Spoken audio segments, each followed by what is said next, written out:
Hey there, boys and girls. Alex here with Mind. We're talking about Seattle and Greater Seattle area, how to make investors successful. My guest today is Enrique Jevons. Enrique, how are you?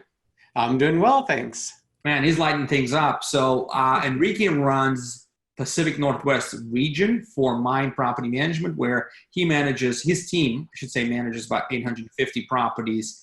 But he also owns 73 personal rentals.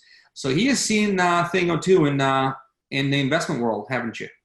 Yeah, I think it really helps that I'm on both sides of the coin. I am not only managing for others, but that I personally own properties, and that's where I started with it, and that was what helped me understand everything, so that I could successfully manage for others. Exactly. And so today's topic is interesting.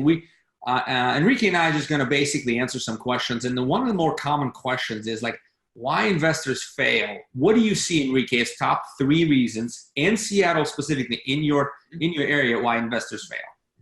Sure. Well, one of the things that that's going on in Seattle, but not just Seattle only, but certainly Seattle is one of those cities now that has a lot of local city ordinances, and so that's making it a bit more difficult for folks.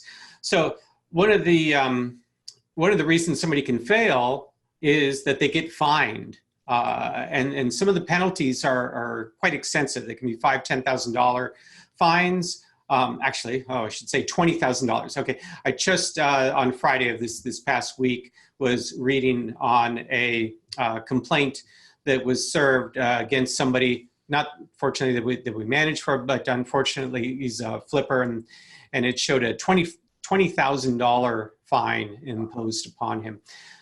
So. Just a lot of it is if you don't know all the rules to play by, and it's not like they're published in any one location. There is no single repository of all the federal laws, state laws, city ordinances that are applicable to where your particular home is. Oh, and I should also say homeowner association, covenants, restrictions that that a particular neighborhood might have as well. If you're not knowledgeable about all these things, you can actually lose a lot of money by being fined for something that you just simply had no idea. But unfortunately, not knowing what the law is not an excuse. So that's number one thing. Also, I should say with that is being sued, and it could be a resident that sues you for not getting a repair done quickly enough, perhaps, because you just didn't realize, for example, that hot water and heat related repairs must be started within 24 hours of the initial outreach from the residents. So if you just didn't realize that, didn't know that, let's say you were traveling and you got the voicemail, but it was kind of a little bit late for you to respond right away.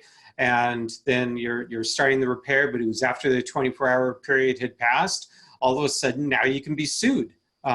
So those are some reasons why people can kind of unwittingly fail.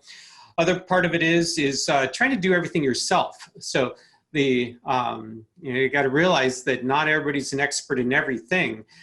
So that's why there's doctors and attorneys out there, because not necessarily, CPAs, we're not all knowledgeable on all things. So it's important to hire the rock stars that are knowledgeable in every area. And sometimes people think they're saving money by not hiring the proper professional in that field.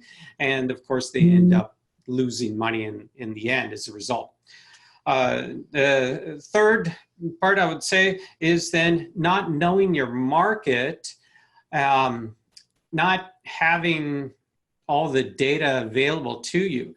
So you might be thinking, oh, I'm just going to raise rents 3% because that's just the standard cost of living increase, or I'm going to, I saw in the news that the market in Seattle is going up by 10%, so I'm gonna increase my rents by 10% because that's what I saw. Well, there's a lot of micro, economies within those major economies. So saying, oh, rents went up by 10% in Seattle, and I'm just throwing out that as an example, but then it's not to say that your particular neighborhood went up that much. Your neighborhood may have gone up more, in which case then you're leaving money on the table. So you're doing yourself a disservice by not knowing that.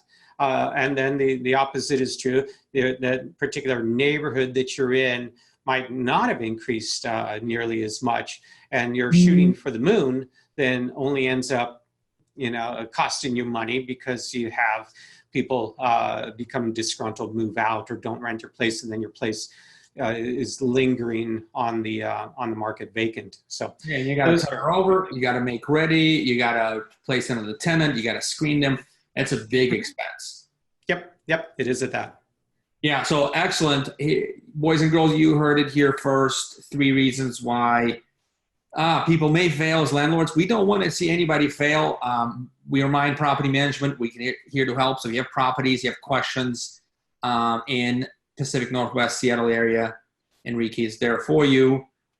We thank you very much for watching and listening, and hope we helped you out today. All right. Thank you.